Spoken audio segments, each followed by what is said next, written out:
भगवान वासुदेव श्री कृष्ण की जय। ओम नमो भगवते वासुदेवाय। ओम नमो भगवते वासुदेवाय। श्री कृष्ण गोविंद हरे मुरारी, हे नाथ नारायण वासुदेव। श्री कृष्ण गोविंद हरे मुरारी, हे नाथ नारायण वासुदेव। राधे कृष्ण राधे कृष्ण राधे कृष्ण राधे कृष्ण। द्वारकानाथ की जय, केशव की जय, माधव की जय, राधा रानी की जय। आज का प्रसंग है, श्री सुखदेव जी राजा परीक्षित को भागवत कथा सुना रहे हैं। वही प्रसंग हम आपको सुना रहे हैं।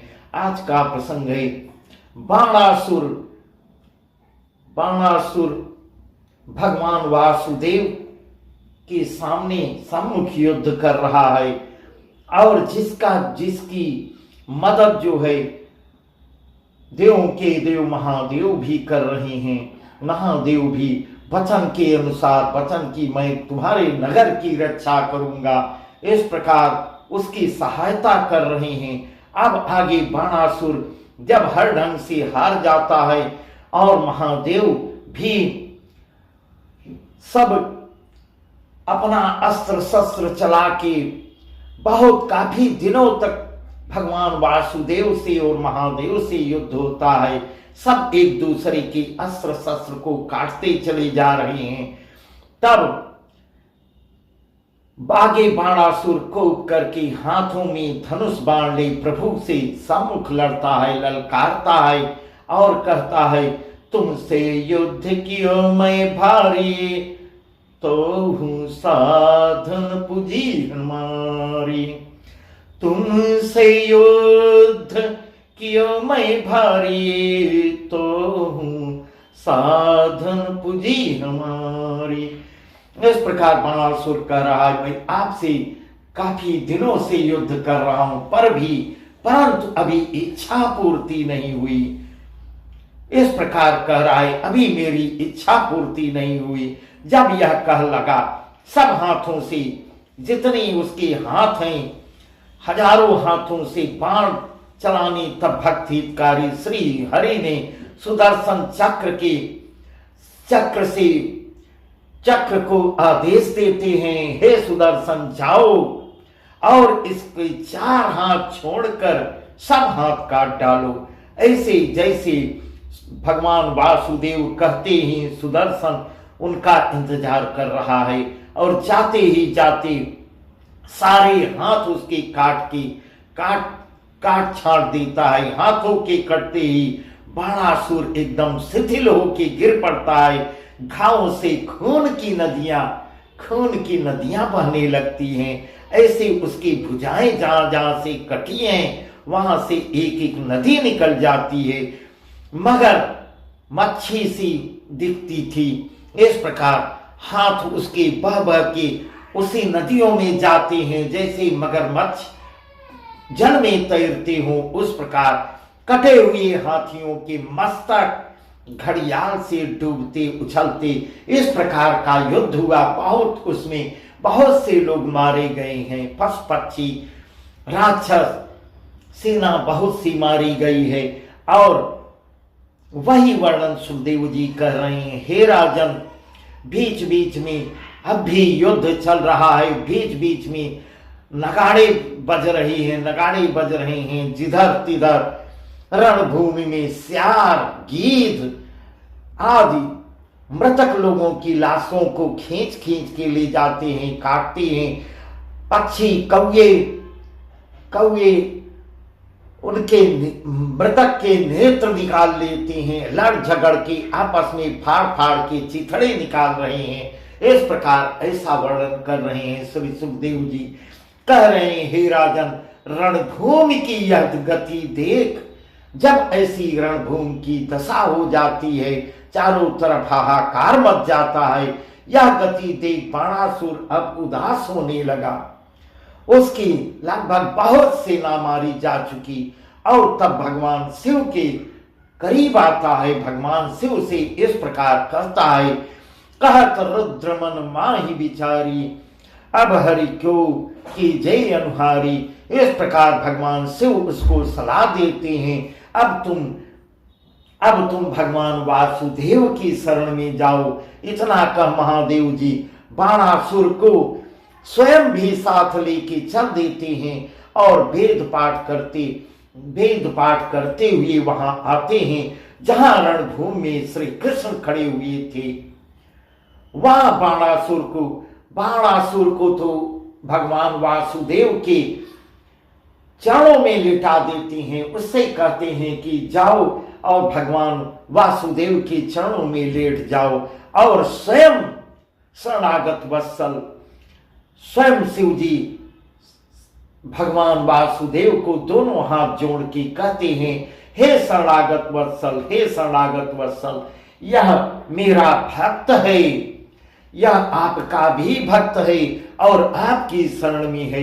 इस पर कृपा दृष्टि कीजिए। आप शरणागत की रक्षा करने वाले हैं। इसका अपराध मन में न धारण करते हुए इसको क्षमा कीजिए। हे प्रभु, आप बारंबार अवतार लेते हो। पृथ्वी का भार उतारने को तुम हो प्रभु। अलख अभेद अनंत भक्तों के हेतु ही आज प्रकट होते हो भगवान, नहीं तो सदा रहते हो विराट स्वरूप। तिसका यह है रूप स्वर्ग सिर नाम, स्वर्ग को सिर बता रहे हैं,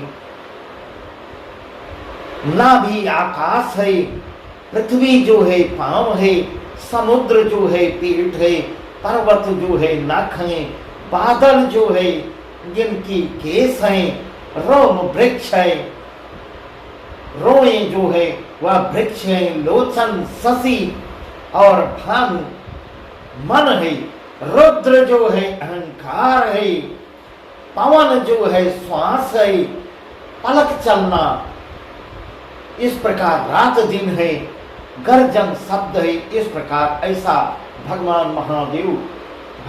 महादेव वासुदेव की स्तुति कर रहे हैं, कह रहे हैं, ऐसे रूप सदाय अनुसरो खाऊ भय नहीं जाने परो, ऐसे रूप सदाय अनुसरो खाऊ भय नहीं जाने परो। न संसार जो है दुख का समुद्र है, उसमें चिंता और मोह रूपी जल भरे हुए हैं। प्रभु बिना नाव के सहारे कोई इस महाकठिन समुद्र किसके पार कैसे जा सकता है, पार नहीं पा सकता। और यूं तो बहुतेरे डूबते, इसीलिए बहुत से लोग डूब के मर जाते हैं। जो नरदेह पाकर, इस प्रकार महादेव जी कह रहे हैं, जो मनुष्य का शरीर पाकर और प्रभु तुम्हारा सुमिरन भजन नहीं करता, जप नहीं करता, सो भूलेगा, धर्म और पाप बढ़ावेगा।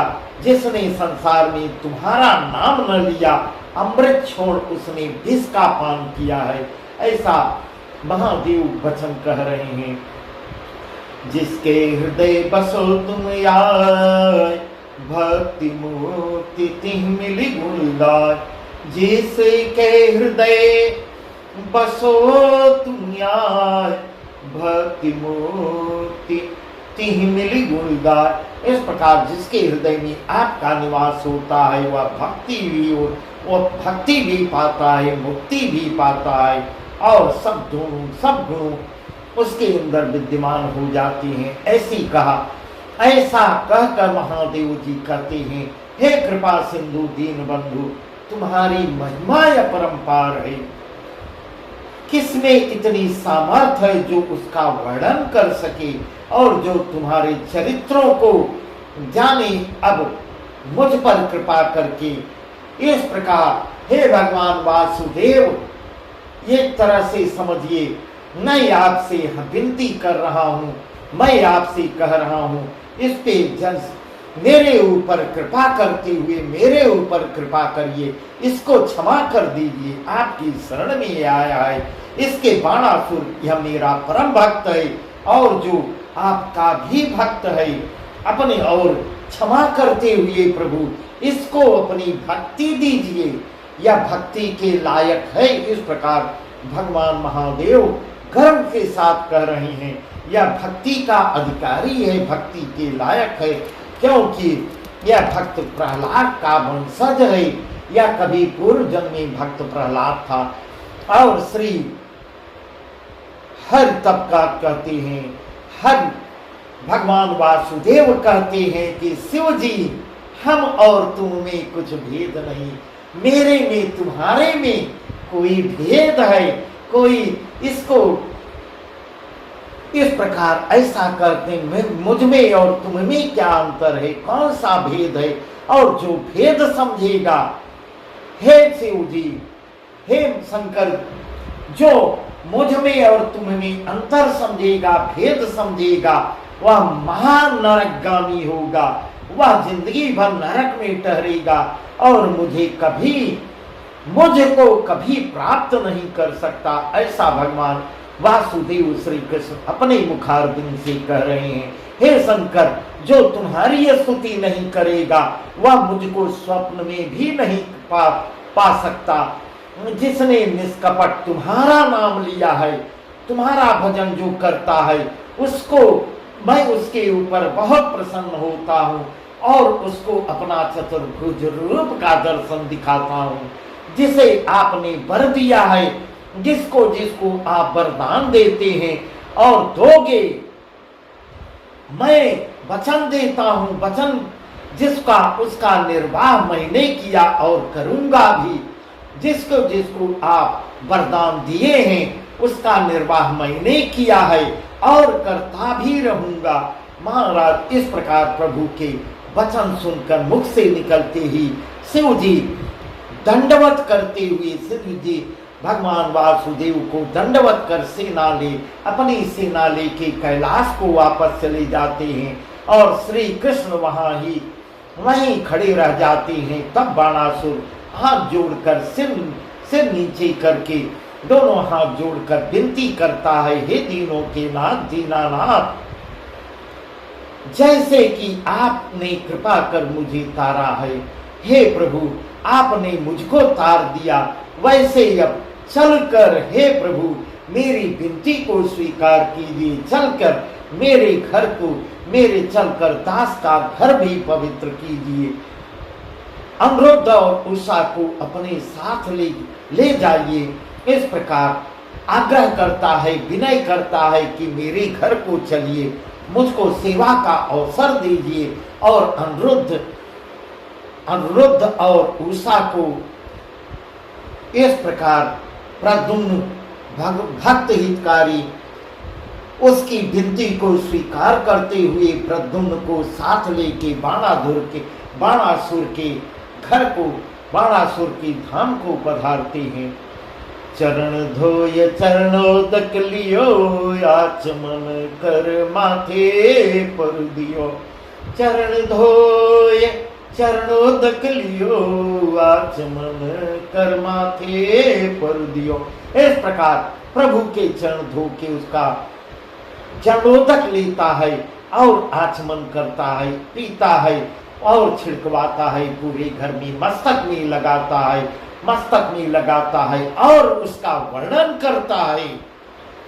इस प्रकार सुखदेव जी कह रहे हैं, हे राजन, इतना करने के बाद वह उसका वर्णन भी करता है कि यह चरणोदक सबको दुर्लभ है, सबको दुर्लभ है, सब आसानी से प्राप्त नहीं, सो मैंने हरि की कृपा से यह पाया है। यह सबको दुर्लभ में ही बहुत ही दुर्लभ है। इस प्रकार अपने को धन्य मानता है और जन्म जन्म का पाप गंवाता है। यही चरणोदक इस प्रकार वर्णन कर रहा है। यही चरणोदक त्रिभुवन पूरे संसार को, पूरे जगत मंडल को पवित्र करता है। इसी का नाम गंगा है। यह चरणोदक नहीं है, यह गंगा जी है। यहीं से आपके चरण से ही प्रभु गंगा जी निकली है और इसे ब्रह्मा ने कमंडल में रखा और शिव ने अपने मस्तक की शोभा बढ़ाने के लिए शीर्ष पर धारण किया। फिर ऋषि ने माना और भागीरथी जी द्वारा तीनों देवताओं की तपस्या कर भागीरथी संसार में इस पृथ्वी पर ले आए, पृथ्वी के पापों को कम करने के लिए, पापियों को तारने के लिए, इस प्रकार अपने पूर्वजों का उद्धार करने के लिए उनकी तपस्या से यह भागीरथी, इनका नाम भागीरथी है। यह पाप मलहरणी, पवित्र करणी, वैकुंठ की नसेनी है। इतना का बाणासुर अनिरुद्ध और उषा को ले आता है और प्रभु के सन्मुख हाथ जोड़कर विनती करता है, हे प्रभु क्षमिये दोष भावई भई, यह मैं उषा दासी दई। क्षमिये दोष भावई भई, यह मैं उषा दासी दई। इस प्रकार प्रभु इस प्रकार हाथ जोड़ के कहता है, मेरे अपराध को क्षमा करते हुए प्रभु यह उषा इसको दासी के रूप में, अपनी पुत्र वधु के रूप में इसको स्वीकार कीजिए प्रभु। ऐसा कर यह का भेद की रीत से बाणासुर ने कन्यादान किया और उसके कौतुक में बहुत कुछ देता है, बहुत कुछ दान देता है। ऐसी कथा सुखदेव जी कह रहे हैं। महाराज ब्याह होते ही श्री कृष्ण बाणासुर को आशा भरोसा देते हैं और उसके पेट भी हाथ रखते हैं। आशा भरोसा देकर उसको राजा राजगद्दी पे बैठा के राजा बना के और होते बहू को साथ ले विदा हो, धौंसा बजाए सब यादों समेत वहां से द्वारिका को पधारते हैं। और यहाँ इस प्रकार समाचार जब द्वारिका में फैलता है, द्वारिकावासी नगर के बाहर आके प्रभु के बाजे गाजे के साथ उनकी अगवानी करते हैं। उस पुर में मंगल गीत गाए जा रहे हैं, पूरे द्वारका में मंगल गीत बजने लगते हैं, मंगलाचार होने लगते हैं और राजमहल में रुक्मिणी याद सुंदरी बधाएं गा गा के रीति भात करती है और देवता अपने अपने विमानों पर बैठकर आकाश से पुष्प की वर्षाएं कर रहे हैं, जय जयकार कर रहे हैं। इस प्रकार नाऊ सहगे हम जारी हर सही देख कृष्ण की नारी। नाऊ सहगे हम जारी हर सही देख कृष्ण की नारी। दहिया से ससासुर लावे रखी हर से भूषण परिणारी।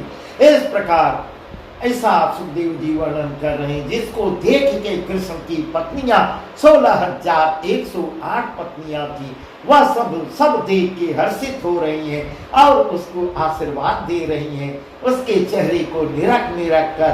और सब कोई 16,108 रानियां आभूषणों से उसको लाद देती हैं, इतने आभूषण पहनाती हैं जिसका वर्णन नहीं किया जा सकता। इस प्रकार आज की प्रसंग यहीं तक, आगे का प्रसंग और भी सुंदर है। राजनृत्य को मोक्ष, इक्ष्वाक वंशी राजा नृत्य बहुत बड़े दानी थे, धर्मात्मा और साहसी थे, उन्हीं की कथा है जिसको हम आपको कल बताएंगे। भगवान वासुदेव श्री कृष्ण की जय। ओम नमो भगवते वासुदेवाय। ओम नमो भगवते वासुदेवाय। श्री कृष्ण गोविंद हरे मुरारी, हे नाथ नारायण वासुदेव। श्री कृष्ण गोविंद हरे मुरारी, हे नाथ नारायण वासुदेव। राधे कृष्ण राधे कृष्ण राधे कृष्ण राधे कृष्ण।